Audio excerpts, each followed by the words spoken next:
It's Julian Taste on Dash. I'm super excited to be here today. Number one, because I'm always first. Come on, guys, seriously. I'm always first on what's going on in the streets, what's trending, what's popping, all that. And today I got Jersey in the house with Jinell. How you feeling? Jinell. Easy. What's going on, people? Oh, man. You have really, like, calm vibes. If you would say you would be giving a color, what would it be? Orange? Baby blue. Oh, okay. Yeah. Why? Baby blue. Baby blue is more, well, you beat me to it. It's more calm. It's more subtle. It's more in its own space, like all the other lighter colors. You know, it's easy to miss, but they still step. They still forefront as well. Yeah, I like that. And I feel like, do you feel like that's relatable to you? Yes. Because if you think about a baby blue, right, you're just like, oh, you may overlook it, but it's a powerful color. Yes, for a fact. You were raised in Jersey? Yes. Born and raised? Born and raised. I was born and raised in New Jersey. What part? I was born in Patterson, and then in the later years, I went to the suburbs. Tough. Yeah, you already know suburb life. Backyard, and I went back to the hood. What about you? I've been bouncing around in the hood my whole life. So you're from Jersey City? Yes. You're still there? Yes, I'm still It's gentrified now. Yes, it is. How was it growing up there? I went to, shout out to Snyder High School. I went to Snyder. It was very diverse as far as like ethnicity and preferences. I would say mainly pertaining to sexual preferences. Okay. You know, Snyder literally was called Snyder Pride. So Really? yeah, I was around that energy for 4 years of my life. You know, high school is the place where you reinvent or find yourself. So yeah, it was definitely a crazy. Were you? That was a lot of sex ed going on. That's what it sounds like. A lot of rediscovering yourself or discovering yourself. Was that like a performance arts school or anything? Yes, it was. Yes, it was. It was performing arts. It was singing, dancing, visual arts. It was all of that. I went there. I attended Snyder for the visual arts program. I'm actually a painter. I can draw as well. But I would peer off and go to the dancing programs. I would go to the singing programs and just mac with them as well. That's fire. Especially because like kind of around that time in high school is cool. Now as an adult, you can kind of look back and see like, oh, I'm doing the things I used to do as a kid. Yes. Freely, yes. You know what I yes. mean? Without the judgment of the world. Yeah, because back in school, you sing too loud, they tell you be quiet. Yeah. And now I can sing as loud as I want to and the whole world will listen to me. Oh, look, the eyes came out. He's getting comfortable. I love it. I can see you. Who would you say kind of like inspired that for you, like musically? I know that your family kind of had a background in music, but was it really like a heavy influence from your family? Was it because you attended the school? Like what sparked that? I had two influences. My first influence was my family. They are the biggest influence because my grandmother is a singer. Well, rest her soul, was a singer. She had a gospel group called the Fantastic Samaritan Singers, and they would go traveling around the whole tri-state singing and performing at churches. She can sing, my mother can sing, my father can sing, my sisters can sing, my brothers can sing. That's cool. That is a family gift passed down. If you miss that gift, you're shit out of luck. Have you ever seen the movie Encanto? Yes, I have. So that's what it's giving. Yes. But I'm Mirabel though. I'm the one. You know you giving me the bell. You With the hair? Yes. I heard because I didn't get the gift. That's all right. Yeah. And my second influence is Chris Brown, of course. Nice. You know, singing and dancing. I think that the gift was already there, you know, and the family was there, influencing music. The only thing I had was what genre I wanted to attack. You know, whether or not I wanted to stay in gospel or I wanted to go on R&B, or if not, how. I mean, if not what, how I can transition from being saw as the singer, the church singer, to R&B or a pop star. You said a lot of things there. Let's unpack. When we talk about Chris Brown, a lot of people don't really understand, and I love the fact that you said that he was one of your major influences, because for our generation, I'm still in my 20s, like, I know that for our generation, Chris Brown was like major representation. Yes. Super, like, everyone in high school loved Chris Brown. Yeah. And to be able to see him, I'm pretty sure that's what, like, oh, if he could do it, I could do it too. Yeah, and that's exactly how it was. He Yeah. was, I think around the time he just had made the Forever song. Mm-hmm. I seen that video, and that's when my family realized that I could sing too. Wow. Like, I was loud singing in the house, and when the song was over, I had to look back. Everybody was in the doorway staring at me, jaw dropped and all. So that's when I knew, like, all right, yeah, this is kind of the path I want to take. In that music video, I was definitely Jordan Sparks in my head, minus the vocals. I feel you. Right? I feel you. Minus the vocals. Mm-hmm. I also do love the fact that you did say that you were into church music, right? Yes. That decision to go to R&B, secular music, was your family supportive of that? Did you find any type of internal struggle because of that? I actually had it real good. My grandmother was the first person to accept and just wanted me to, she told me just as long as I use my gift for all positivity, then no harm could do. So I had a good support system. And then my father and my mom's, you know, they definitely were attacking me like, yo, sing. Don't ever let nobody turn down your voice. And I think that's probably why, not to get off track, but I think that's probably why that's one of my long-term goals, to be heard. Because my father and my mother, they never wanted my voice to be shunned. So are you the loudest in the room? I am, at times I can be the loudest, but majority of the time I'm chill. You're blue. You're baby blue. Baby blue. Yeah, I definitely love that.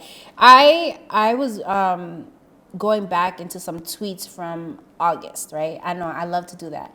And I was on Twitter, and I remember there was a huge moment for R&B. Yes. Right? And I know that you're an R&B fan, and you're in R&B music.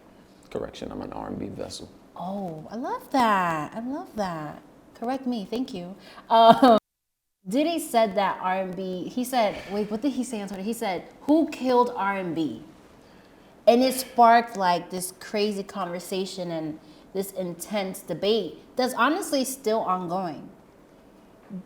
How do you feel about that? Do you feel like R&B, is it dead? Did it die? Are you trying to revive it? Well, you can't revive something that's not dead. So then you don't feel like it's dead? Not at all, not at all. I feel like R&B is the essence of everything. You know, it's the feel good. It's to make you want to love again. It's to make you want to be sad. It's to make you want to cry. It's to make you want to dance. It's everything. It's everything. That's why a lot of R&B songs are derived off of love. R&B and love, two words that can't really be described. It's a lot. It's a lot. R&B is definitely, shouts out to Diddy too, but R&B is far from dead. And R&B is sitting in this chair, talking to Yulisa, 6 foot, chocolate, amazing. You know. He says 6 foot, chocolate. It's all right. Amazing. It's all vocals. Right. You know. I heard you wanted to sing, so like, I don't know. You have vocals. If R&B is not dead, then R&B far from dead. Let me hear it. First of all, don't vocal check me. Don't vocal check me, because I show out anytime. I'm ready. He said, I'm gonna give you a little bit of my new single. It's called What You Like, featuring Miles. Shouts out to you, Miles. Girl, you're busting through my stereo. Girl, you bring joy to my life. I can hear you on the radio from the morning to the night. Want you to put on all my favorites. Go and get that dress I like. Baby girl, you are my favorite dish. Is all I eat tonight. Be right back. That was amazing. Oh, thank you. Nah, you know what? Shout out. What church have you go to? Mount Olive Baptist Church down on Arlington Avenue in Jersey City, New Jersey, 07304. Shout out to them. Shout out to them and then some. And then Speaking of shout out, I want to take this time to shout out my whole team, Feed the Family Entertainment, Tahir Torre, and my Uncle Hoodster. Let's go. Let's go. So when you think about yourself as an R&B vessel, right? Yes. I like that you corrected it, and I like that's the term that you use now. Because that's what you said. So I'm only going what you told me. That's what I'm talking about, baby. You see, I'm a great listener. That's why I'm in this chair. I'm a great listener. I talk a lot, though. When you say that, when you say like, okay, I'm an R&B vessel, what does that mean to you in this current state? You know, my standpoint is R&B is not dead. Right. But I feel like R&B is at a standstill, and the people that were supposed to be presenting R&B to the world, that were supposed to be carrying on the torch, aren't really doing so. So I feel like I use the term vessel because I want to embody everything that has to do with R&B, like it's pure essence. All my music is derived from feeling, love. You listen to me, you're gonna wanna do all of that stuff. You're gonna wanna cry. That's everything. My music basically describes me. It's sometimes you may talk to me and wanna cry. Sometimes you may talk to me and wanna love. Sometimes you talk to me and may wanna dance. Sometimes you may look at me and wanna fall in love, because I am R&B at its purest form. Sitting in this chair at 6 foot, dark. You know what? Yo, I can't. And you have a personality, which is great. This is great. It's a very, like, shout out to your team. They know what they're doing. Great personality, okay? They feed the family. I see that. So in turn, I can feed your family with good music. Oh, hey, okay. Somebody put me out. I'm on fire. Ooh. Back. As you were saying, dude. You're so funny. But honestly, though, being a vessel for R&B, that's a lot to carry on your back. Do you feel pressure right now in your state? No. No? Not at all. Not yet? No. I will never feel pressure. Why you say that? Because I love music. I love R&B. And anything you feel pressured over, and now it becomes sort of a job. Yeah. Yeah, no. It's free flowing. I love it. Music loves me.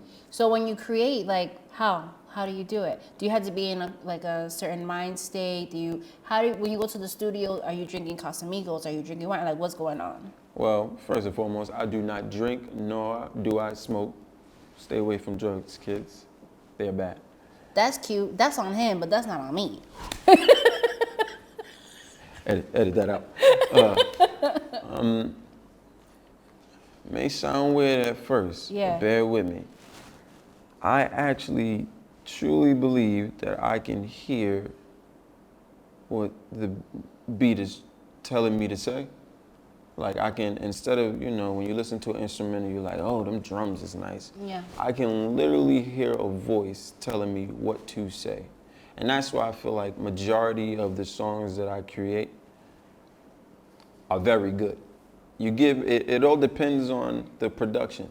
Yeah. A couple of years back, I thought I was making some of the greatest music I've ever made, but recently I've been shown I ain't doing nowhere near as what I could be. But that's all right. It's all a learning process. But the process of me making music it's actually fast.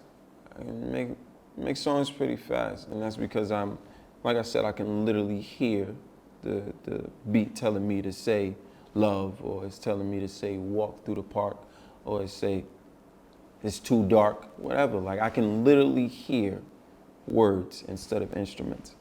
I've done this enough, like not enough, but I'm in a place in my career where I can say I've interviewed pretty great people, like amazing people that are going to become the greatest of our times. And when I say that they say the same thing you say, that's why I don't find it weird. They say like either they go into the studio and they just free flow and it was a vessel. They feel like they're just a vessel, a messenger from God, or the music just speaks to them. So that's how you know like you have a gift, I think. I could be wrong, but Yeah, no, you said it right the first time. I think Couldn't be wrong about nothing. I'm never wrong, you know. But I'm just saying you gotta razzle dazzle a little bit of humbleness in there. Do you use that singing charm to get women? Like, do you sing to them? No, not at all. You don't sing to women? No. So how do you serenade them? You don't do that? Once again, R&B is sitting in this chair, 6 foot, chocolate, handsome. That's how I get them. My personality reels you in. Oh, the personality is cute, but the singing. That comes later. Dang. Because the singing is the moneymaker. So I need to know whether or not you're here for me, who I am as a person, or you here just because of what I can do for you. If you're here for what I can do for you, you can't do nothing for me. Have you ran into that problem before? Yes, I have, plenty of times. Wow. Plenty of times. Does it make you feel like not confident in dating? No, not at all. I'm very confident. You're very confident. But how do you know people are there for the 6 foot chocolate and not music? That is not a question I can answer, but it's a question that I can feel, basically. Because you'll know when somebody is genuinely loving you. Yeah.